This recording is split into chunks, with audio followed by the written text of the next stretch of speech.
Nick, in Massapequa, New York. Have you ever seen the Plan B videotape with the 5 wrestlers, including Randy Orton's father, exposing the business? Supposedly it never aired on TV, but it surfaced online many years ago. Have you seen it? And if so, what did you think of it? I'm kind of surprised that nobody has ever asked about this before, because that tape has been floating around for about 20 years now. And it's been double that since it was actually filmed. I did see it. And it is on YouTube if anybody never saw it before. I think the first time I saw it might have been on Facebook, but it's on YouTube if you search Plan B Wrestling or whatever, it should come up. But I think the first time I saw it was probably only about 3 or 4 years ago. It's pretty wild stuff. It was Bob Roop, Boris Malenko, Ron Wright, Ronnie Garvin, and Bob Orton Sr., Randy Orton's father. They worked for Ron Fuller. Ron Fuller was a promoter in the Knoxville territory at that time. This was back in the 70s. And they all worked for Ron Fuller. And they had issues with Fuller, creatively and otherwise. I mean, Bob Roop had issues with a lot of different promoters, but they all had issues with him, and they thought that Roop was stealing money, and Roop thought he was stealing money. So Roop confronted him about it. He confronted Fuller, and they ended up leaving the promotion to start their own rival promotion, and so began the war for the Knoxville territory.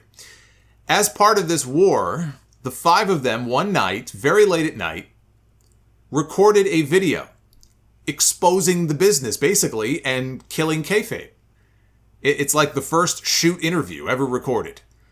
If you watch, it's not really an interview, but you know what I mean. If you watch the video, Roop introduces each guy, gives them a chance to speak and talk about how wrestling is all a work and it's all just an exhibition. They don't do real fights and they're out of character, and they're talking about all this. And you got to keep in mind the time period when this was filmed. This was 1979. Kayfabe was still alive and well. This is the sort of thing that could have gotten people killed back then. Or at the very least, blackballed from the industry.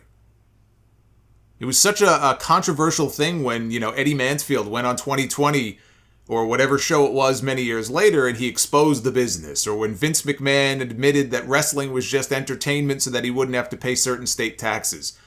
What these guys did was far worse, but nobody ever saw the tape. They called it Plan B because if Plan A didn't work, if they didn't win the war for the territory, then I guess the idea was to go to Plan B, which was to just burn everything down. And the tape was a threat. It was meant to be a threat where they would send it around to all the local TV stations with the hope that somebody would air it, but they never showed it to anybody. It got buried. Now, they did end up ousting Ron Fuller, but all of the fighting ended up killing the business in that territory for years and years. And the tape, like I said, was buried somewhere. I don't know exactly how or when it first got uploaded, but all of a sudden, over 20 years later, it magically reappeared. If that thing had gotten out when it was first filmed, it would have been like a magician giving away all of his secrets.